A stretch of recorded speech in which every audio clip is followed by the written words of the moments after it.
Yes, thank you for bringing up international work. And I'm proud that Mind Freedom is, I think, the only NGO with UN status here. Am I right? Yeah, all right. Well, I hope there's more, but I'm proud that we're the only one. We worked on the disability treaty, and I'm wondering if you could comment on the impact of that our folks in the UN helped pass this major disability treaty, and how would that fit with all of this? And by the way, not to be politically correct, but maybe use the word hypocritical instead of schizophrenic. I think we're the last group that can have words used like that. Thanks.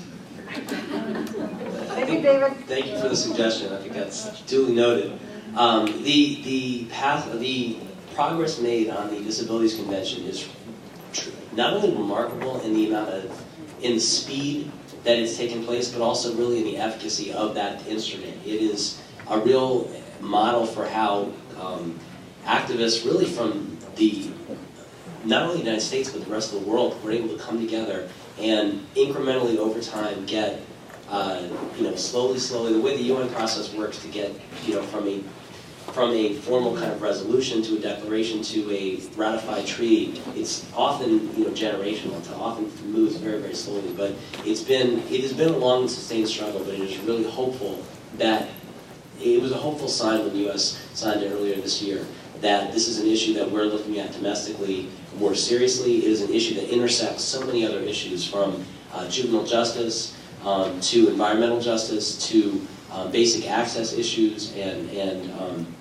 it's something certainly within the ACLU that we have devoted resources towards studying, and with particular application to the way that it impacts children and the children with disabilities who have been funneled into the school-to-prison pipeline, who have been given inadequate access to educational opportunities, and who are often punished as a result of their disability as opposed to as a result of their behavior. And we've seen that obviously have a disproportionate impact on communities of color, and it's something that we've been looking at through both the racial justice lens as well as the human rights lens. And to now have another instrument to really cite to in terms of helpful universal norms, it's been a really, really fundamentally important development. My name is Anna Morrison. This is my son, Cedar. Thank you very much for coming and being here today. A couple of weeks ago, I called up a friend of mine who's a lawyer, and I said, what can I do? Cedar worked on the Obama campaign vigorously on his own, getting on the bus and everything. And he's been a little bit disappointed in some things, some of the hope message and so on. And he's only 12, and I don't want him to turn into a cynical old man before his time. So I asked my friend, who is an activist, a lawyer activist, what can I do? And he suggested getting in with the ACLU, and it just so happens you guys were coming this week, so I thought that was really neat. My main question is, what can the youth do? When he was working on the Obama campaign, I was suggesting that he work more with DeFazio, be more local instead of the big granddaddy that's so exciting. But what are some of the things that the youth can do? What resources might there be available? Books, DVDs. How can he be channeled? Because this is a passion for him that I'm trying to help him with. And again, thank you so much for being here. Thank you for the question, and I'm very excited to hear about your and your son's activities. It's incredibly important, as I mentioned earlier, for young people to be involved. And I think that the lesson from the Obama campaign is that there's a real impact when young people do get involved.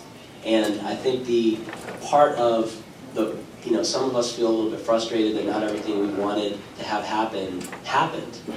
But part of the challenge that we face is to keep fighting for it. And if you look historically, there were so many people that fought for desegregation in schools. There are so many people that fought for the abolition of slavery. There's so many people that fought for equal rights for women to have the opportunity to vote. There's so many people that fought to end the Vietnam War. And for many of those activists, they never actually even lived to see the change that they wanted to see come.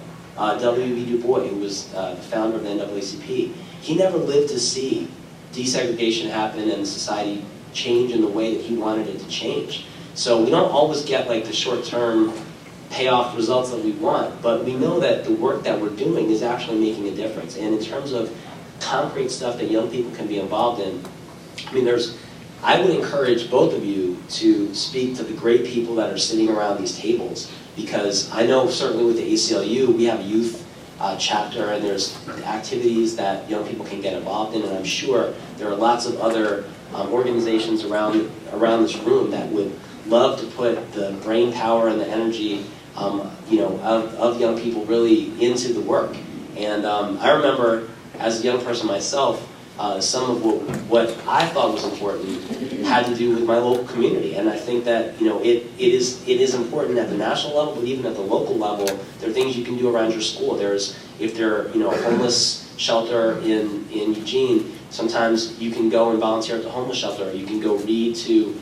We used to read to elderly people. That was something that our school encouraged us to do. And there's many elderly people that don't have families nearby or don't have other loved ones that kind of spend time with them, and so they appreciated us coming and reading to them. So it really depends on what you're interested in and what are some of the opportunities that are around. And I think there's a great group of folks in this room that can give you much better advice than me about what happened, what is available here in Eugene. But I'm really excited about your interest.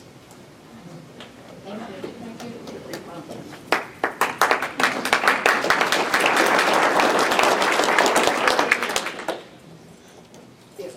Hi, my name is I'm a Human Rights Commissioner here for the City of Eugene. And I know the Human Rights Commission has a focus group for youth, so you might want to check into that. My question is in regards to the rights of the accused.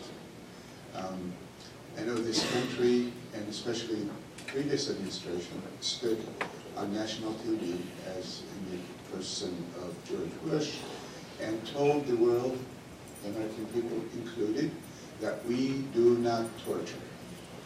And he said it with a straight face, and many of us believed him.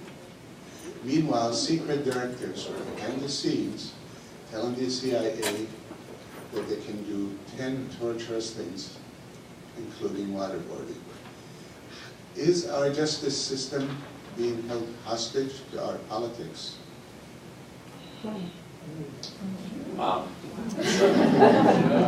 First of all, it's nice to see you again, sir. I remember meeting you a few years back. That's an absolutely wonderful question. I think that you've put your finger really on the pulse of something that many of us are asking. It's almost existential in its, kind of in its scope. And it's certainly something that we have been looking at in our national office and in many chapters around the country, is the issue of torture and the issue of accountability.